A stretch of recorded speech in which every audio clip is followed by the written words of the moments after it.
Welcome to Season 3 of the Spotlight series, Don't Just Survive, Thrive. Season 1 was launched to help people through the pandemic by talking to a variety of experts about topics such as psychology, finance, and health.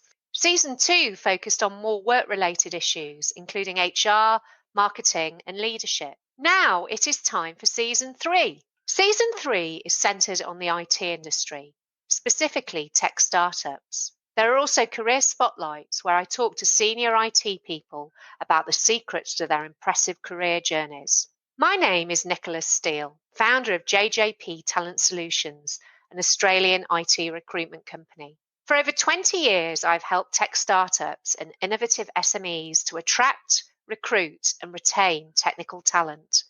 I hope you enjoy listening.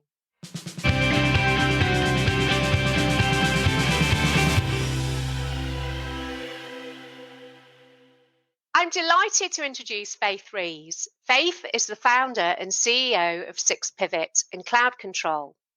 SixPivot is a cloud-first innovator which helps startups, SMEs, corporates, and governments by building software that creates real change.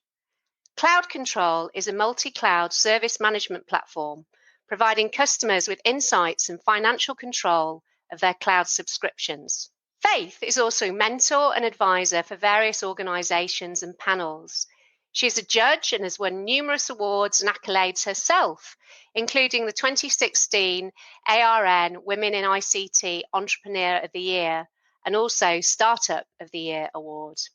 Congratulations, Faith, and thank you very much for joining me on Season 3, Episode 2 of the Spotlight series, Don't Just Survive, Thrive.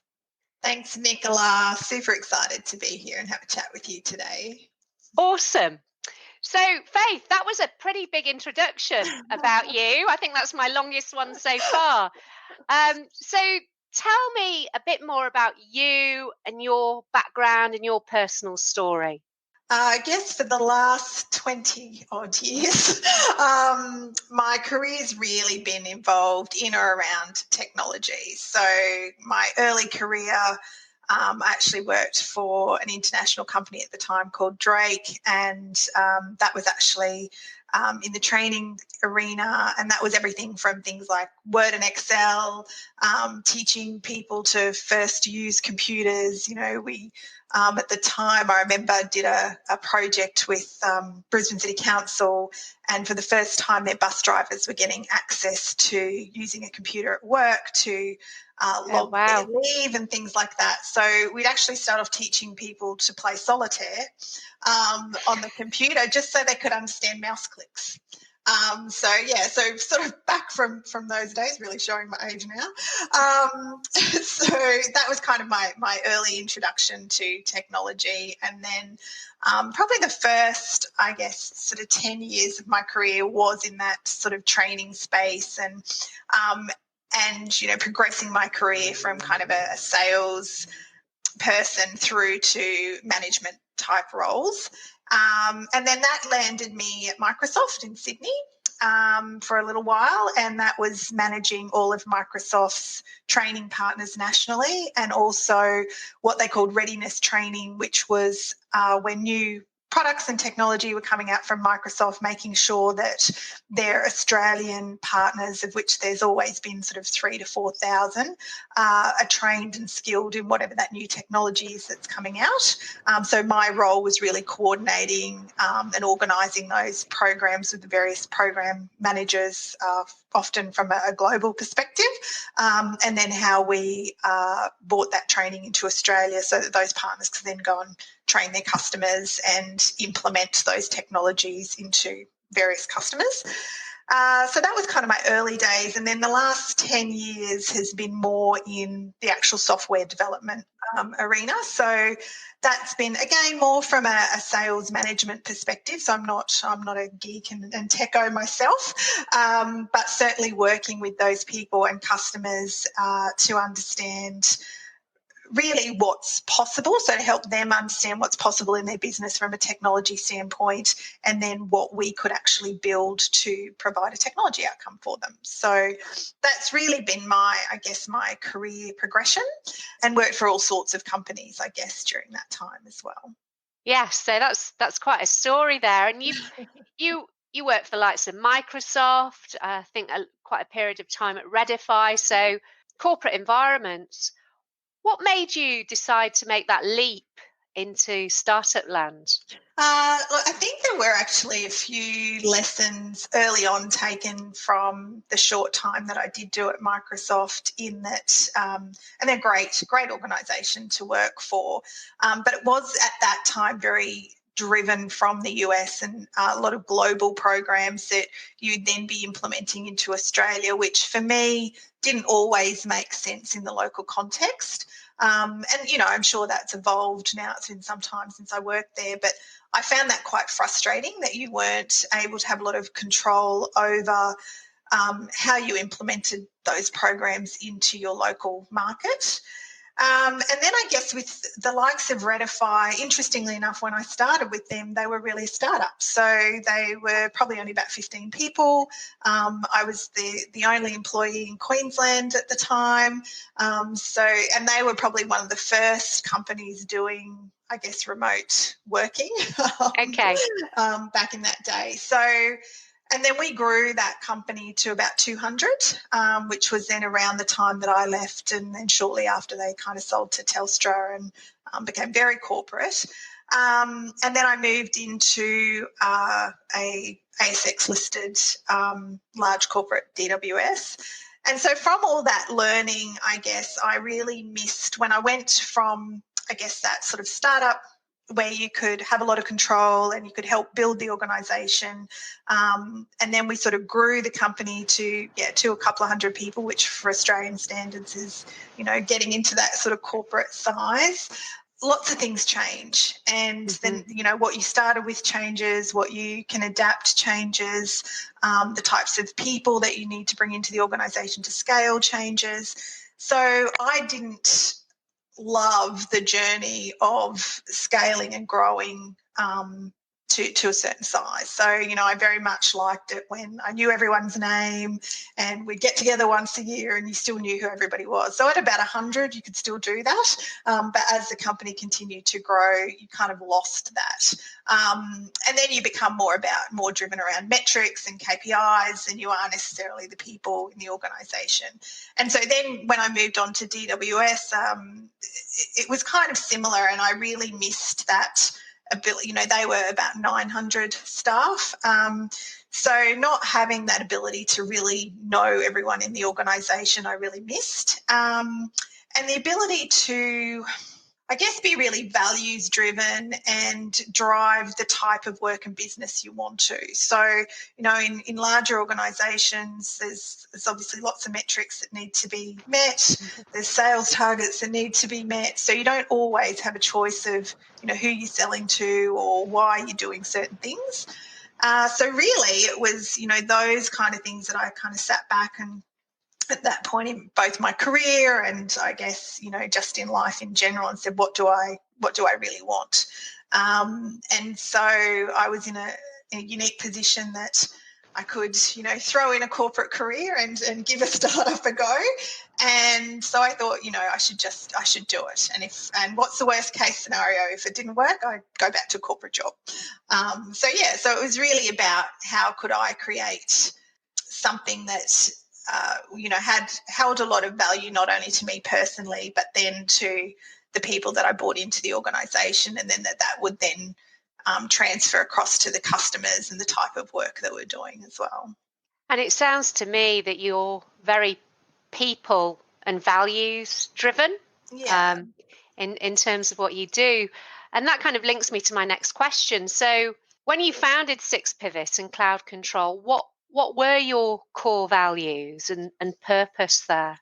Yeah, the core values really were, as I said, it was around creating that value base. And there were things that I wanted to try and implement that I hadn't seen done in professional services types organisations before. So SixPivot is a consulting company. We do application development.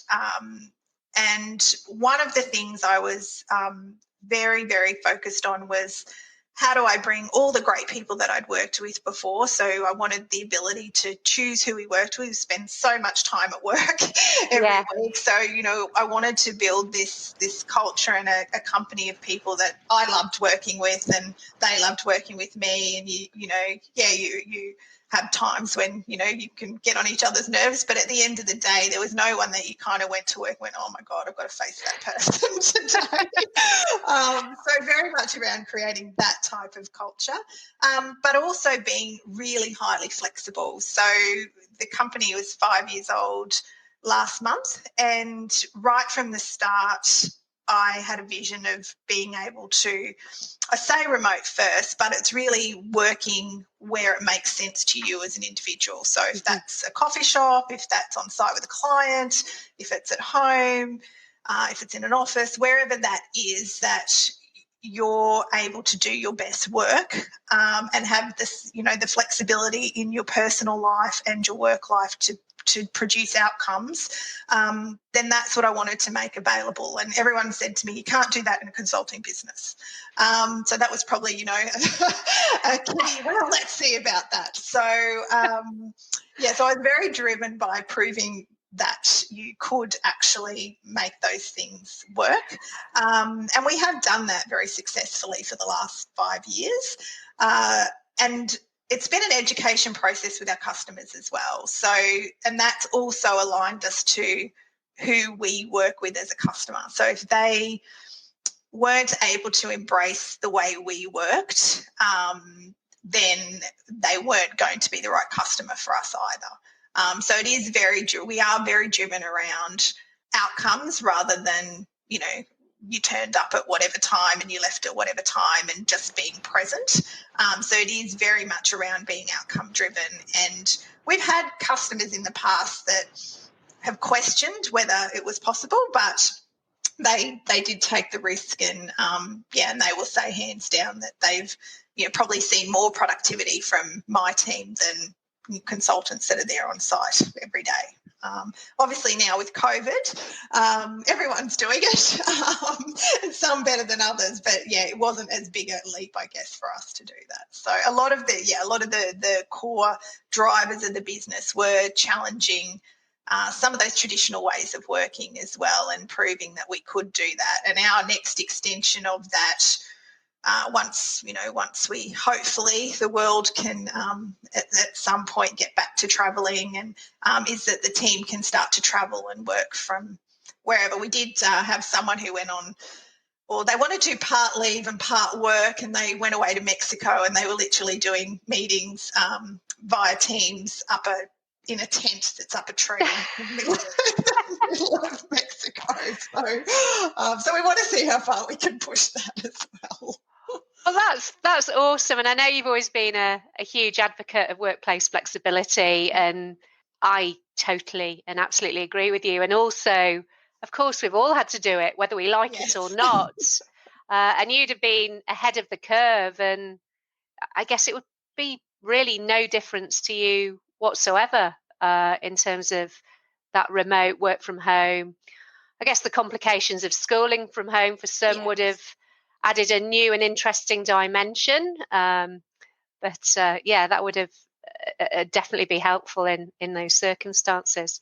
So in terms of when you started, what were the main challenges for you? And also, were those intensified because you're a female founder? Look, when I started the business, I was fortunate that I had an investor who I had worked with previously. When I told him that I was going to start my own business, he, very openly said, well, I know you'll be successful, so I want in on whatever it is that you do. And I had a business partner at the time as well. Now, both of them were male. And that wasn't by design. That was just, they were the best people at the time. And I am a big believer in, gender doesn't matter so much. It is really who the best people are for the job. But being female, I think, was both a positive and negative in some of those negotiations, particularly around the formation of the company and some of those, I guess, more heated discussions around direction. So from my perspective, as we sort of just went through, I was very values focused, very people focused. And as time went on, I had the pressure from both of them to grow the business more quickly, to grow the consulting team, to sort of 100 people. And that was never the vision, or it was never my vision. And I thought we were aligned on that. But it turns out that we really weren't. Now, whether that's because, whether that's just personality or whether that's, gender related, I'm not sure. But I did find that, I guess, a bit of a struggle in terms of, from my perspective, wanting to slow growth, wanting to stick to what I decided to set up in the first place around the right people, those people that I love working with, rather than just growing for growth's sake, I guess. So in the end, I did pay out both my investor and my business partner. So that was probably about 3 years into the business, and purely because of those changes in direction. And I do think some of that is gender-based. So I do find that a lot of, the female entrepreneurs that I've spoken to just have a different approach often to a lot of the male entrepreneurs that I know, and they seem to strive for growth much more quickly than what a lot of female founders do. And I guess it's a generalisation, but yes, when I kind of watch from afar, that does seem to be the case. Yeah. And I remember when I first heard you speak, you talked about that you're not a tech unicorn, you're a tech zebra. Yes. And that really resonated with me, and I found it really intriguing. So tell me a little bit more about that and what it means, and also what it means to you as well. Yeah, so there was this concept, which was a few years ago now, that we hear lots, particularly in the tech community, and I think it's more evolved into, well, if you're a startup, you've got to aim to be a unicorn, and that, I think, places a lot of pressure on a lot of startups around. We see all these big headlines, and in some cases, in inverted commas, they are overnight successes, but in most cases they're not. It's taken them 10 years to even get to that status. And if we look at, local examples like Atlassian, they certainly did a slow growth path, and they've probably been more of a zebra than a unicorn, and they've got to unicorn status. Where if you look at someone like Canva, who again are at unicorn status, and I think Melanie Perkins is fantastic, and what they've done and achieved is great, but they are that more traditional, VC funded, growth for growth's sake. We have to get to these milestones, and I think, again, much less so than what we see with a lot of the US companies. They're still a very values-driven organisation, but they've had that pressure for growth, and they're sort of seeking that ongoing funding and growth mentality. And so the difference really between, people will say zebras are real, and unicorns are mythical, magical creatures.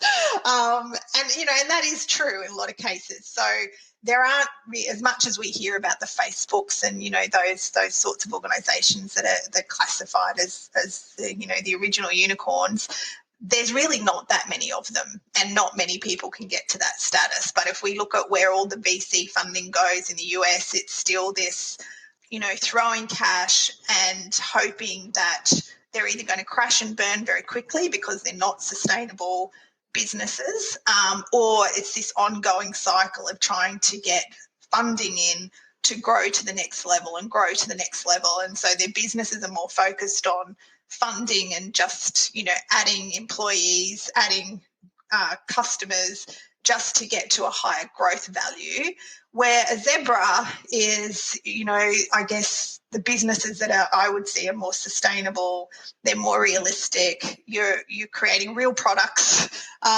you're selling your products and getting a profit, and your business is sustained on your profit, not on somebody else's cash injection. And so that's, to me, I would rather any day be a zebra, where I've, worked hard at the business. It's, it's viable in its own right. I'm not reliant on other people's funding and investment. And so therefore it's a sustainable business going forward, rather than constantly having to have that pressure of, when's the next funding round, and can't I afford my staff the next month? And so that's very much that, the difference around being a zebra is that it's very profit driven, not rather than being funded driven, which most of those sort of unicorns are. And it's interesting, there's a couple of, in particular, I think with what we're going through in the world at the moment, there's lots of question marks now over where VC funding is going to go in the future, and are they going to continue to invest in what they believe is going to be the next unicorn, and should they be looking at, I guess, zebras, for want of a better term. And there's a indie VC firm, it's actually called Indie VC, and they have a video of a burning head of a unicorn in the background, not a real one, of course. And they're very much about, changing that dialogue and investing in what they call real businesses, which, exactly that sort of scenario that I just said, where you're actually making real products and solutions, you're selling them for profit, and you're growing sustainably, rather than, being constantly reliant on somebody else's cash injection, and you live or die by that cash injection. Yeah, absolutely. And I've seen that both here and in the UK. I've never thought to describe them as zebras, but that really rapid growth, almost for growth's sake. And in terms of your team, what size team do you have now at the two organisations? Yeah, so we're up to 24 staff combined, and this year we had planned to grow both organisations a little more quickly than what we have done. So I brought in a general manager for the SixPivot business in January of this year, which really was focused on growing. So that our ideal headcount in that business is probably to about 40, 50, and that's kind of where we want to stop at that level. And then the cloud control business will basically grow based on the zebra principle of, more demand, more clients, and we'll grow that team out based on that. So it's very driven by the profit that it brings in, really, is how we'll sort of scale out that business. But COVID, of course, has affected us all. So we had planned to bring on another 10 this calendar year. So we brought on 5 instead of 10 in the last sort of calendar year. So, and then the growth was to bring on another, say, 10 this financial year. So we'll just see how the economy goes and how the businesses go as to how quickly or not we grow the team over the next 12 months. And you've just celebrated your 5th birthday, I think. Yes. You said. So happy birthday. And at what point did you really start deciding to grow your team? Look, from the start, there was always the plan to grow the SixPivot business to around that sort of 40, 50 consultants, and we had probably a 5-year plan at that point to do that. So we're certainly well under that. Lots of reasons for that, and paying out my investor and business partner a part of the slower growth with that. And then also making the decision for me to step out and have the right timing to bring somebody else in to really focus on then driving that business forward. So that was it's always been in the plan to grow the business, but it have sort of stopped the growth purposefully, rather than extending the growth based on the business plan that I had originally, I guess. And then the cloud control business has always been separated, and we've done a bit of 360 with it, I guess. So our original plan was that would be focused very much on end customers, but we would use a channel distribution approach from a sales perspective. But over the last 18 months, we've seen a real shift in that particular product and what it does. So we've actually changed the approach that our sale is now actually to the distributors and to our IT channel, and that they're then on selling to the end customers, but they're using the product within their own businesses and white labelling that product. So that's actually seen more growth in the last 18 months with the change in that strategy. Awesome. And then, so in terms of the issues that you encountered, we've obviously got COVID, which is completely out of your control. You mentioned about paying out your investor, but in terms of generally, were there any particular issues that you encountered as you grew? Well, I think with the issues are more when you're in a consulting, anyone that does consulting will know, when you're in a consulting business, there is a constant sales cycle that's involved in that and keeping people in longer term work. Our approach and strategy, I guess, kind of impedes growth a little bit because most professional services organisations want to get teams of people into a customer and keep them there as long as possible. Our approach is actually to get in, do the work, and in the nicest possible way, get out as quickly as possible, because we want to, go in, create the value, build whatever it is that the customer wants built, and then leave them with a solution that they can then continue to support and maintain, and they don't constantly need consultants in there working on it.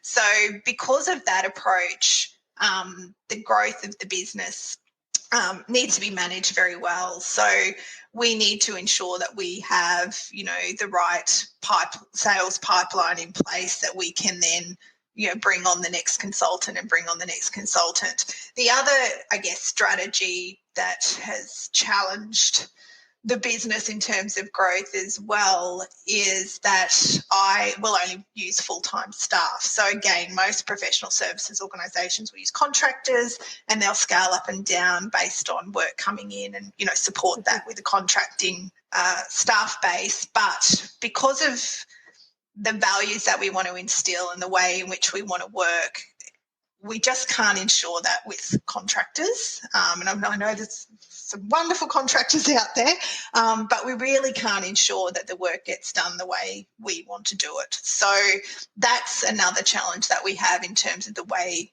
we choose to go to market for business. So there's those kind of challenges when you're trying to really stick to your values and drive the business in the direction that you want to. Again, we've got customers that, literally knock on our door to do work with us, but they're not the right fit customer for us. And again, and as I said earlier, in working with some of those larger organisations, you don't have a choice, right? If it's work coming in, you take the work and you do the work.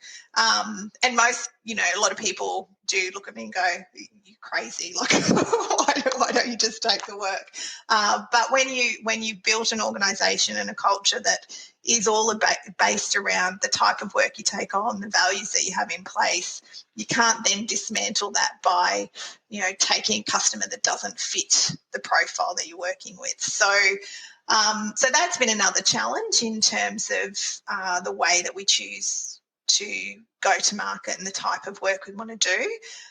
We also won't do very large, very, very large projects. And again, because if they're going to be over 2 to 3 years, that's often not the space we fit into either. And that's for a lot of reasons, but that's more actually about my staff. So to keep my team together is a challenge with the type of people they are from a technical perspective. So they work in this business, yes, because of the values and the culture, but also because I promised them that I won't put them in a customer for the next 3 years and they never move out of that customer. They're consultants often because they want variety. They want to do the right, types of work.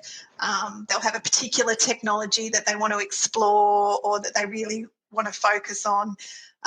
Where if you're taking on projects, you can't that are long-term projects. You can't give your staff that flexibility and the opportunities to always learn new things.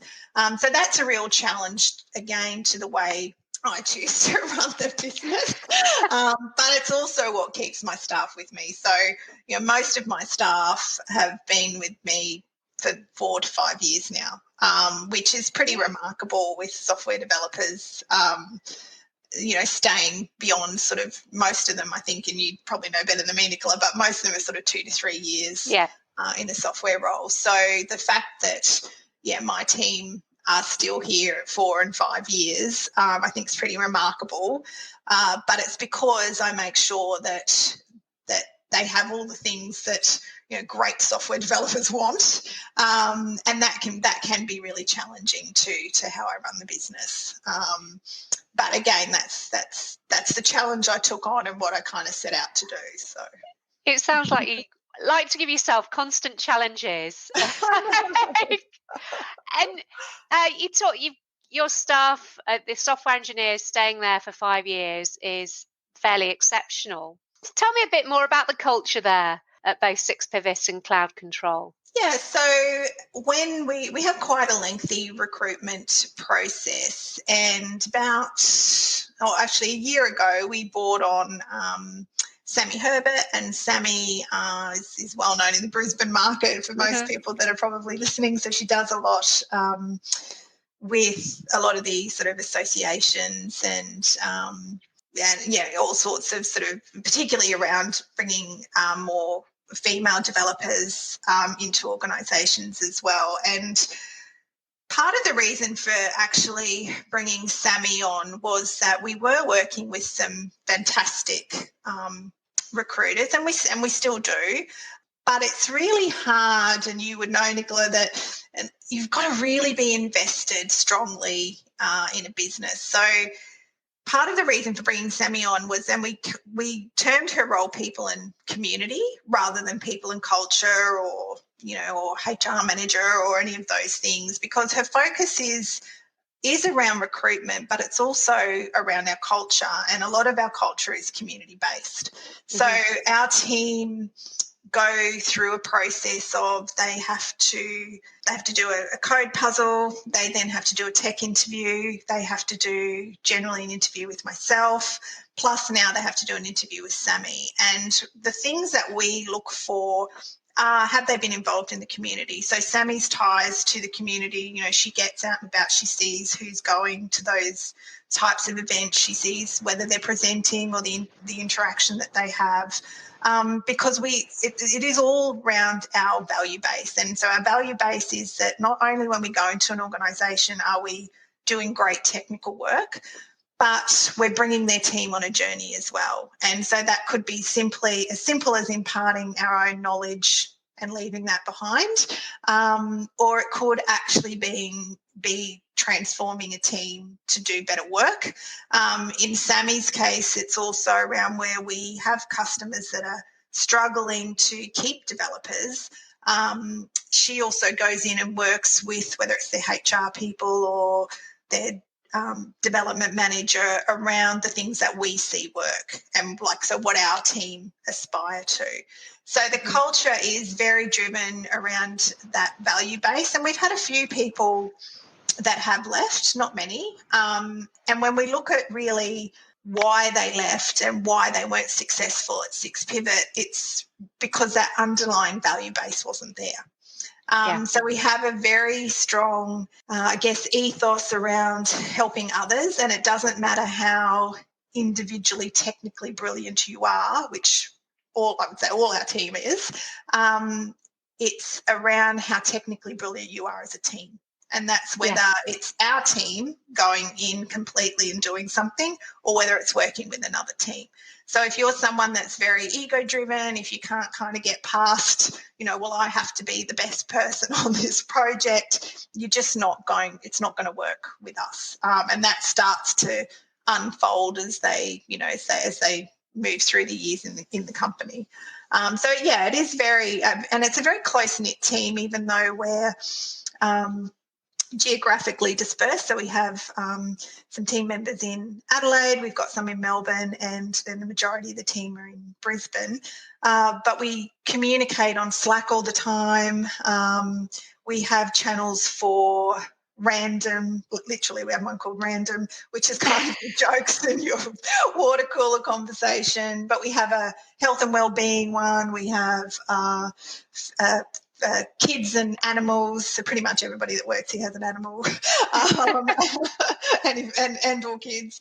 And we actually get, I think, a lot better insight into each other as individuals just through a lot of what's posted on Slack, which, interestingly enough, you know, when you go into an office environment or you work in a more traditional way, you might get to know, you know, the couple of people that you're working with every day, but you don't get to know the broader team in the same way. So in a sense, I think we're probably closer as a team because that's open to everyone. And we have a very transparent approach to everything. I'm very transparent as a leader. I, share everything from our profit and loss to exactly, what we're doing, what I'm thinking in the business. And so I get the same back from the team as well. There's a huge amount of trust inside the team, both on a personal level as well as with our customers. And again, we extend that same transparency and trust with our customers as well. So I guess, that's it. And again, that's all from our central, what drives us as individuals and human beings. And it is that, wanting to create something that's different, wanting to share the knowledge that we have, and equally constantly learning. So I would say we're also a constantly learning culture in terms of whether it's when we go on site with a customer, we learn something new every day, and how can we bring that back and share that across our team and then the other customers that we work with as well. Yeah, and that community aspect, I think that's really lovely. And I think Sammy posted recently, did you do was it an aged care facility that I read about? Yeah. What was I can't remember the exact details, sorry. Yeah, so we've done so with COVID, we actually, it was quite close to home. We actually had someone in the organisation whose mother is in another country and in an aged care facility and was diagnosed with COVID, and she's okay. She's come out of it. But, during that time, it was obviously exceptionally difficult. Her mother ended up in intensive care in hospital, and there was very little communication and interaction. And interestingly enough, you can't do in Australia, or seems like most other countries, you can't do a video call to your mother who's in an aged care facility, which I just found astounding. Wow. So most aged care facilities, you can't just do a FaceTime call or a Zoom chat or anything really. So, and even getting them on the phone is quite difficult. And, there's been a lot of press recently in Australia about how difficult it is for families to be able to contact or, even speak to their relatives or their loved ones that are in aged care. So that sort of drove us to say, well, we should be able to do something about that. So, and then interestingly enough, we were working with an aged care facility here in Australia. And so we spoke to them and they said, yes, yes, we have this problem. So what the solution has been is to have a couple of tablets in each facility. But then the challenge, so the part of the challenge in an aged care facility is that obviously a lot of the residents aren't technically savvy, or they need assistance to be able to even start a call or hold up a device. So they have to have, a carer or somebody in the facility with them while that call happens as well. So we created a very simple solution that enabled a booking system that family could effectively select whoever their loved one was. They could see allocated time slots. They could pick that time slot. Then the aged care facility would be able to match that with a carer that could then literally take the device to their loved one and start the call. And then we've also done a very simple interface where using Teams as the technology, but a very simple interface to Teams that if the resident in care can do it unassisted, then they can just literally press a button, start the call, and press another button, and it stops, rather than having to go through the normal login processes that we all need to go through. And so we've been giving that free to the aged care facilities that have wanted that. That's a really lovely story. So it's not just lip service to community. It's really evident that you're doing that. That's fantastic. And also, Faith, you are a mentor, an advisor, and have been for several years to many different organisations and panels and everything. So why is that so important to you? Look, I think for a few reasons, but one of the main ones is I never really had, I guess, a strong role model or mentor when I was a child. And I won't go into all the details, but I came from quite an adverse background. I was out of home at 15, so probably could have done with a strong mentor or role model at that time. So when I look at that, and I've done a lot of work with, which I know you have as well, Nicola, with an organisation called Fuel Girl-Shaped Flames, which is all about working with teenage girls and building their confidence and introducing them to role models and jobs that they may not have thought about. And so why it's important is I strongly believe if you see it, you can be it. And when you look generally, and when I think about when I was growing up, the only ones that I had to, I guess, look up to were celebrities, or, probably through my high school years didn't really come across any sort of business role models that I would look to. And that sort of wasn't until my early 20s that I guess, through uni did more reading and you started to see who the key leaders were in business. I think that's much more visible these days than what it was certainly when I was at that age. So I think having people from all walks of life doing all kinds of jobs at all sorts of levels is really important, and it makes it more relatable than if you're seeing a celebrity or, Mark Zuckerberg. A lot of people would look at those people and go, I can't do what they've done, or I don't have the skills, or I don't have the background or the money or the resources or whatever it is. But, if you look at, I'm hoping, for me standing up and saying, well, this was my journey and, it hasn't been a straightforward one. And, I'm still on the pathway to success and still defining what success looks like for me. But you can do it too, so there'll be, there's been a number of, particularly because I do a lot with teenage girls, but also women who are wanting to get into more leadership roles or into IT roles, or I guess underrepresented industries. They will often come and ask the story, and so then that gives them confidence that they can do it too, and that there is a pathway and there is a step change that occurs, and it doesn't all happen overnight.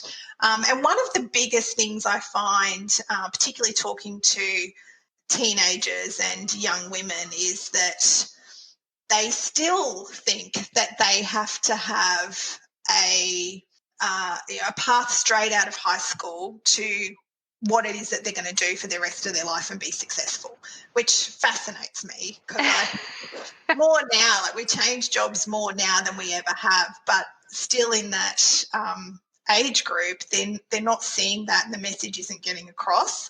So I think them, just having that conversation, having someone to say it's okay, you don't have to have it all figured out, and what you go on to do at uni might not be the thing that, I did psychology at uni, and I can argue now it helps with developers, but it's not the career that I ended up doing. So for me, having those role models that can say, we're all normal people, and even those celebrities were all normal people, or they weren't celebrities. They didn't start off as celebrities in many cases. And so the world really is your oyster today, I think, more than it ever has been.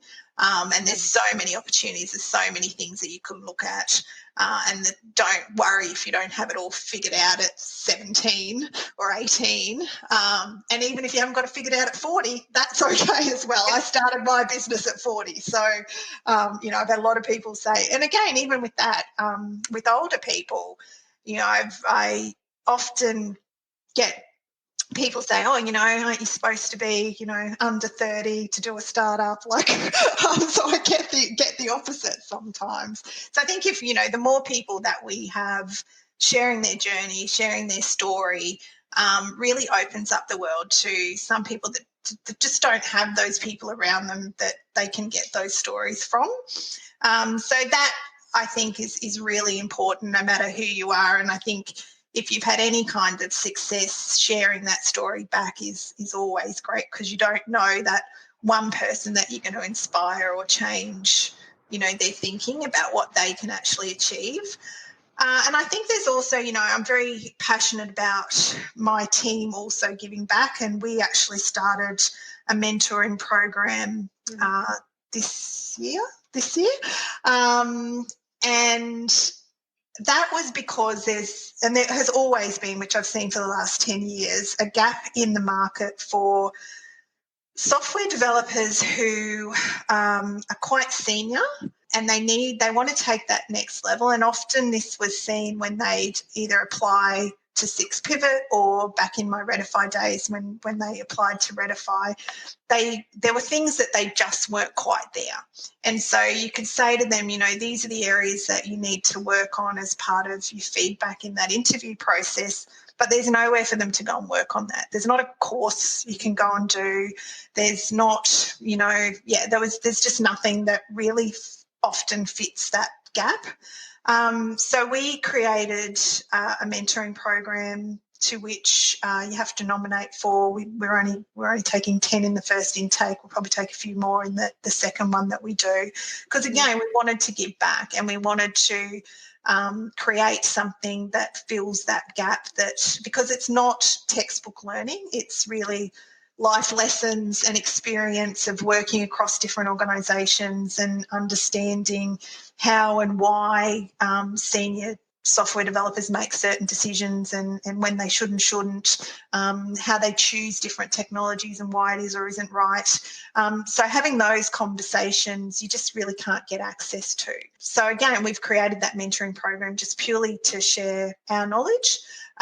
We've got competitors that are sitting on that mentoring program. So we really don't mind who's in the program as long as it's ultimately helping. And again, that comes from our culture that everyone in our company wants to give back and they want to share their knowledge. And it's always amazing what you learn back as well, which is the other reason I do all sorts of mentoring and sit on advisory boards, is I learn so much from so many different people, and people that think they don't have anything to offer, they don't think, or you can sit in, particularly if I sit on advisory boards, some of the businesses that I see come through, particularly in the Mentoring for Growth one with Queensland Government, some of these founders are absolutely amazing, and they just don't know it. Like they don't think that they're doing great. They don't think their businesses are doing great, yet they're at, 60, 70% profit, and, other business owners are killed to have the kind of P&L that they have. But because they're not a unicorn, they think that they're not succeeding. So, so what you learn back is as much as you kind of get by giving as well. That's fantastic. And I mean, really, really living your values.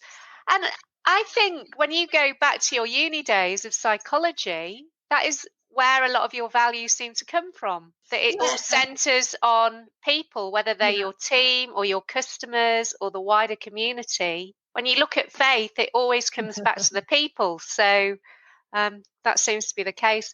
And also, yes, obviously I'm part of Girl Shaped Flames as well. And I was introduced to them through my daughter, who was doing it, still working on her confidence, but she is a teenage girl.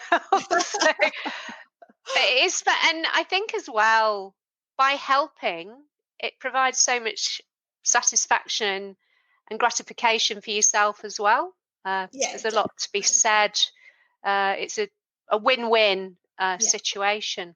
So if you could turn back the clock, what would you do differently?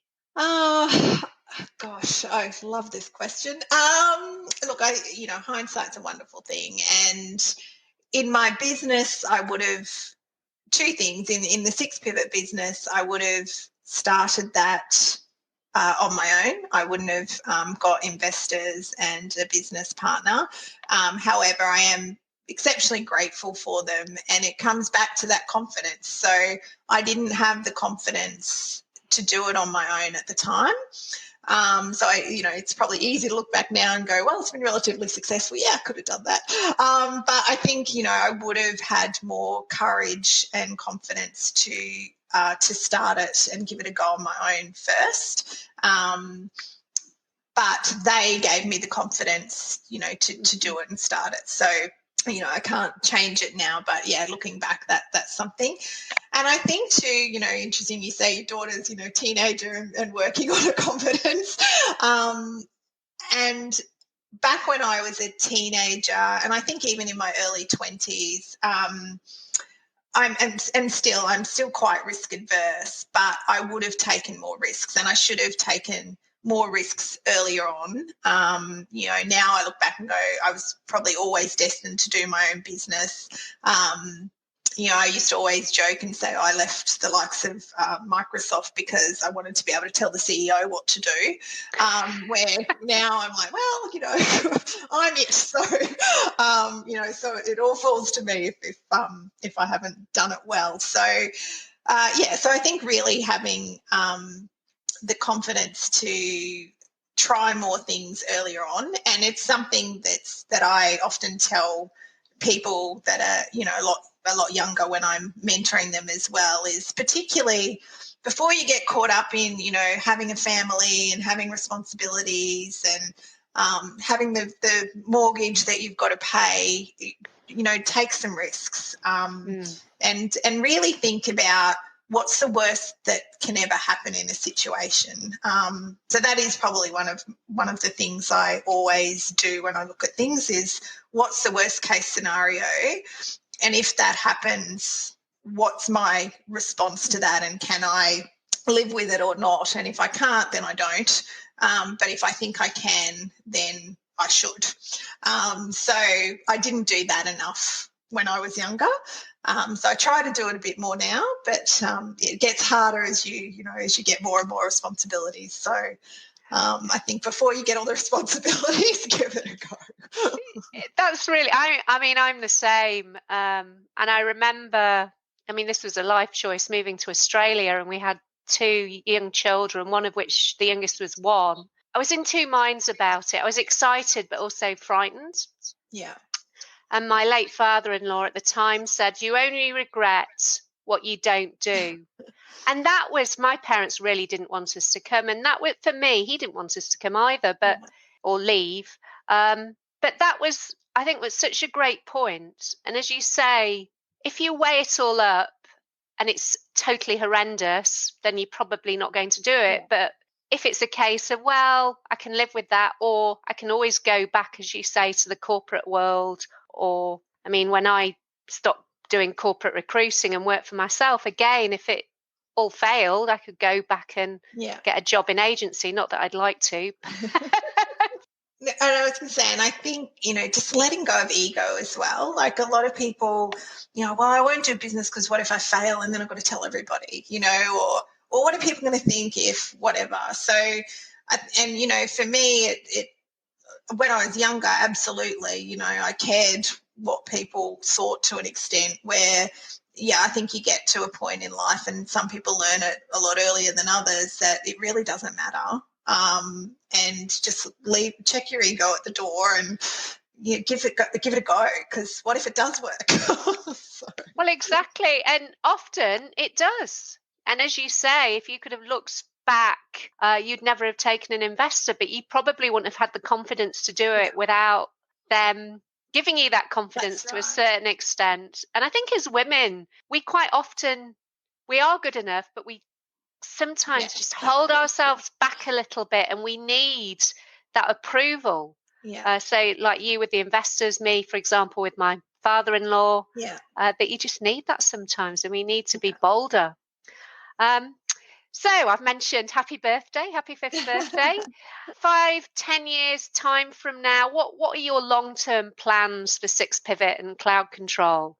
So my plan with SixPivot is that that ultimately it'll be owned by the staff. So working away that, so there's no intention to ever sell SixPivot, which again, my investor at the time used to think I was crazy, and that hasn't changed. And my chairman of the board's been my chairman for 5 years, and it's taken him a while, but he gets it and he gets me, so he understands why that is. So very much to work out a way that the team will own the business, and so that hopefully SixPivot will continue on for as long as there are people in it that want to work together and continue to build it. Cloud Control, in time, there will be an exit with Cloud Control.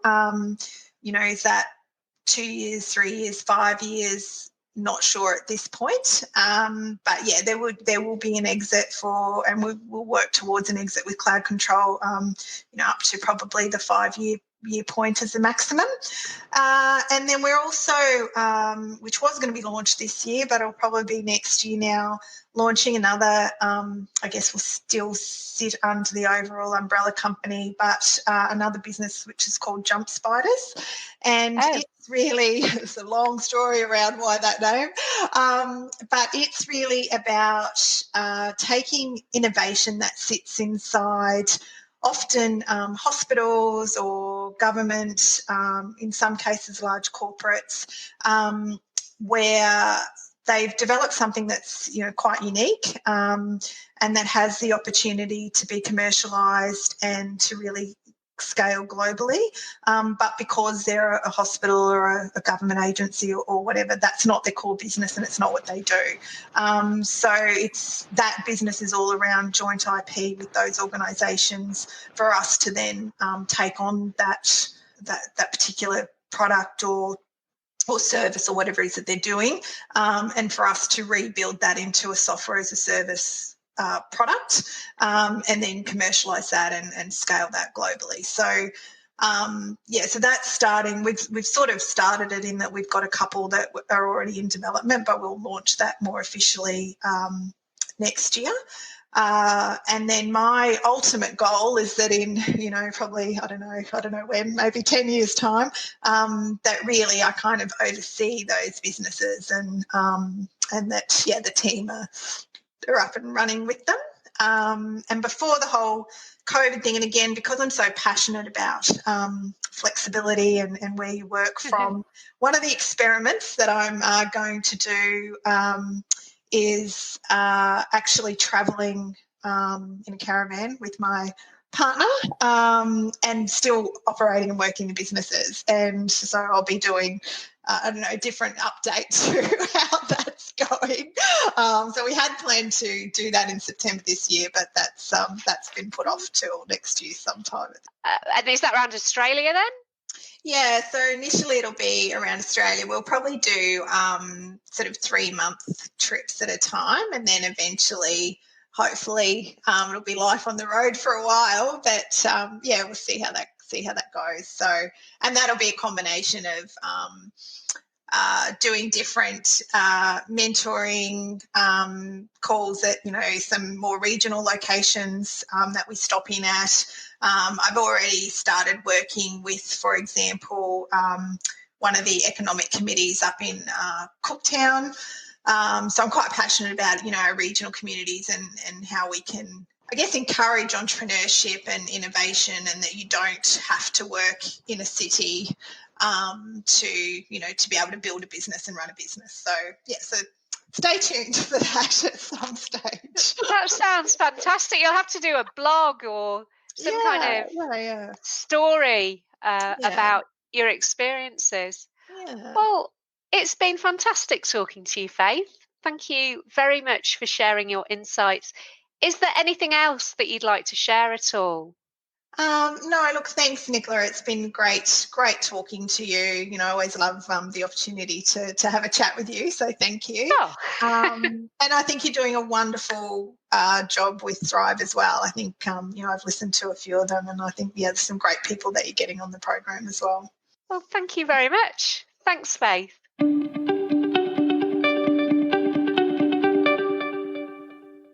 I hope that you enjoyed this episode. Please remember to subscribe, rate, and review. If you're looking for career advice, your next career opportunity, or to grow your tech team, then please call me, Nicola Steele, on 0499 773 546, or go to our website, jjptalent.com.au. The Don't Just Survive, Thrive podcast is part of the Spotlight series, which includes the YouTube channel Spotlight on Software Development. If you want more insights into the software industry, particularly tech startups, then subscribe to the Spotlight on Software Development YouTube channel. Thank you for listening. Until next time.